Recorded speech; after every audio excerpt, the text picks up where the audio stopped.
سبيل الدموع سبيل مريح تنهدى يا صاحي كي تستريح وبث. Bismillah, statement Al-Quran syifa sebagai obat. Apa itu syifa? Itu dulu. Ya, apa itu syifa? Saya ingin selalu bergerak dengan pemahaman yang jelas. Ada ontologi, epistemologi, dan aksiologi. Kita arahkan ke dasarnya dulu, ontologinya. Quran surah ke-17 Al-Isra. Ya, di ayat yang ke-82. Allah memberikan statement tentang syifa di situ. Ya, paling kiri agak ke tengah sedikit. Wa nunazzilu minal Qur'ani ma huwa syifaa'un wa rahmatul lil mu'minin wa la yazidul zalimina illa khasara. Wa nunazzilu minal Qur'an, dan kami turunkan dari ayat-ayat Quran itu, minnya tab'id, menunjuk pada sebagian. Jadi nanti ayat Quran itu punya banyak keutamaan. Setiap ayatnya itu keutamaan pedomannya ke A, keistimewaannya bisa A, nanti yang lain bisa B, bisa C. Ada terkait dengan penyakit, ada terkait dengan kesuksesan, ada terkait dengan karir, dengan macam-macam. Ya, itu bimbingan yang kompleks dan sangat luas. Nah, ada sebagian ayat Quran itu yang ayatnya memberi petunjuk langsung berfungsi sebagai syifa. Ya. Wa rahmatul lil mu'minin, ada ayat lain berfungsi sebagai rahmat. Tapi ingat, lil mu'minin, bagi orang-orang yang yakin, tanpa ragu. Jadi kalau kita ingin berinteraksi dengan Al-Quran, kaidah pertamanya jangan pernah ragu. Ya, Quran surah kedua ayat 2. Dzalikal kitabu la raiba fi. Semua isi Al-Quran akan jadi petunjuk hudan lil muttaqin, bagi orang takwa, syaratnya la raiba fi. Jangan ragukan sedikit pun. Anda ragu, Anda tidak mendapat manfaatnya. Oke, sekarang kita kembali. Apa itu syifa? Syifa sering diterjemahkan dengan obat. Ya, penawar. Syifa sesungguhnya punya arti yang lebih luas. Ya, obat itu di dalam Al-Quran, bahasa diksi Al-Quran, juga hadis, bahkan standar bahasa Arab biasa, itu setidaknya punya dua ya, diksi dari dua kasus yang terjadi. Ya. Satu begini, jika penyakit ya, yang butuh obat, penyakitnya itu berupa penyakit fisik saja, secara fisikal. Misal, saya katakan misalnya sakit gigi, fisik ya, fisik saya yang kena. Kemudian sakit perut, sakit kepala. Itu penyakitnya disebut dengan daun. Daun. Oke? Penawarnya, obatnya disebut dengan dawaun. Ini. Baik kan? Ya. Karena itu ada kalimat begini yang disandarkan pada Nabi SAW, likulli da'in dawaun. Di setiap penyakit fisik itu mesti punya keyakinan pasti ada obatnya. Jelas ya? Nah, yang kedua, ada jenis penyakit terkait dengan fisik juga, tapi sudah melewati batas-batas dawa. Jadi ini menggunakan obat medis standar, ya, ini susah. Bahkan sebagian mengatakan, dokter mengatakan, wah ini nggak bisa nih, udah give up gitu kan? It's impossible, ini nggak mungkin, ya. Jadi sudah give up di sini, ini udah nggak memungkinkan. Nah. Atau yang kedua, penyakitnya tidak terkait dengan fisik secara langsung, tapi ada yang terkait dengan aspek-aspek psikal, ya. Secara psikologis, penyakit hati, iri hati, dengki, dan dendam, dan itu juga berpengaruh kepada fisik, tapi sudah melampaui batas fisik. Orang iri hati kan fisiknya terganggu, kayak enak makan, kan? Ya, pusing, tidur, bahkan tidur pun masih nggak enak, ngigonya juga masih dengki juga, gara-gara kamu nih tidur, masih keluar kalimat itu, ya, nggak enak kan? Dan nggak mungkin berobat mencari dawa, nggak mungkin. Ya, silahkan cek ke rumah sakit, ada poli dendam, poli iri hati, nggak mungkin. Ya, yang ada poli gigi, poli mata, kan? Ya, poli iri hati, poli dendam, nggak ada, poligami nggak ada di rumah sakit. Anda nggak mungkin menemukan itu.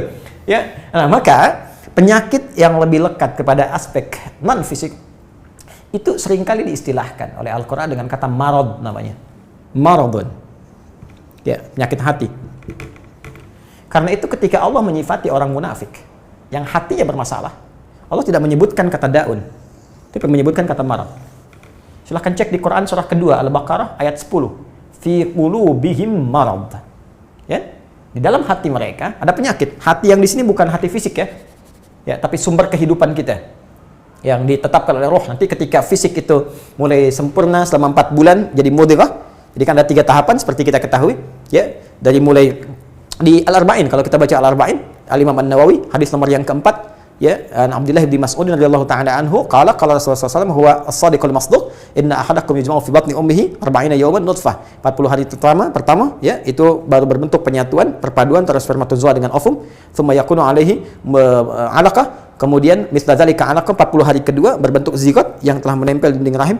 Tsumma yakunu mithla dzalika mudghah, 40 hari ketiga berbentuk mudghah, daging keratan. Bahkan sudah jadi bahasa sekarang ya di masa bahasan janin ya di kurikulum kedokteran saya lihat redaksinya sama, mudghah ya. Nah, dalam fase ini kemudian ditiupkan roh ya, wa yursalu alaihimul malak alaihil malak, dan diutus malaikat, wa yu'maru bi katbi arba'in, dan diperintahkan menetapkan 4 hal. Nah, saat ditiupkan roh ini itu terjadi kemudian penyatuan antara fisik dengan roh. Itu ada di Quran surah ke-15 ya. Ayat ke-28.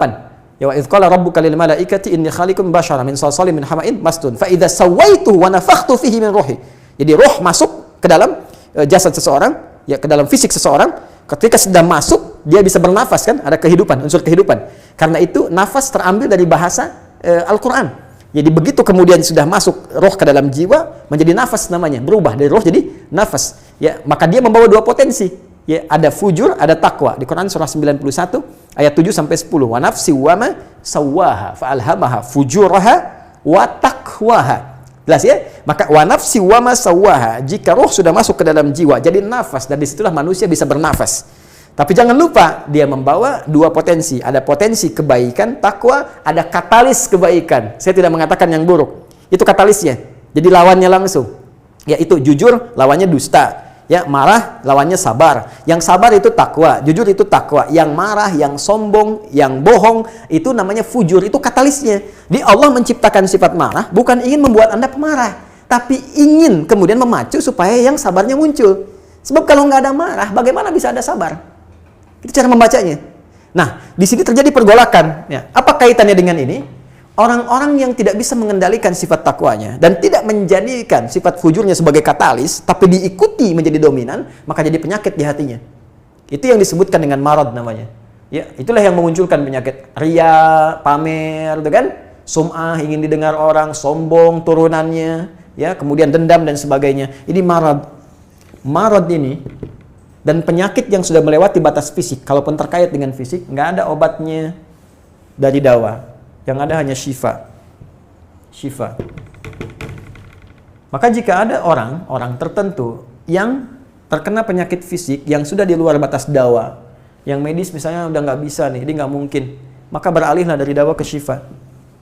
Ini yang pernah dilakukan oleh Nabi Ayyub alaihissalam. Ketika diuji dengan penyakit, Allah contohkan langsung supaya kita bisa meniru.